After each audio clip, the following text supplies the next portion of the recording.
সেই শৈশবের দিনগুলোর কথা কিন্তু মনে পড়ে যায়। কলেজ টাইম শেষ হয়ে যাওয়া মানেই কিন্তু শৈশবের দিনগুলোতে ফিরে আসা। সবাইকে স্বাগতম জানাচ্ছি আমার ছোট্ট মিনি ব্লগে। আমরা 4 বান্ধবী এক জায়গা হওয়া মানে হচ্ছে পুরো পৃথিবীটা আমাদের কাছে।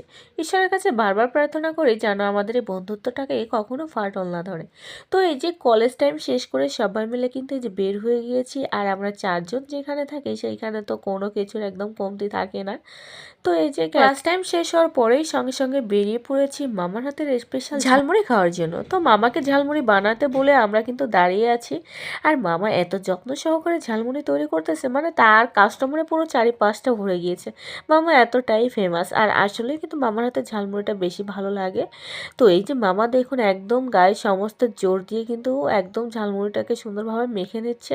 আর এই ঝালমুড়িটা পেতে হলে আপনাদের চলে আসতে হবে গোপালগঞ্জ কলেজের সামনে। তো আমরা কিন্তু প্রতিদিনই কলেজ টাইমটা মানে ক্লাস টাইমটা শেষ হওয়ার পরেই মামার এই ঝালমুড়ি আর স্পেশাল রসুনের অপেক্ষায় থাকি। তো এই যে আমরা 4 বান্ধবী কখনোই এটা মিস করি না, আর মামার হাতে আসলেই অনেক জাদু আছে।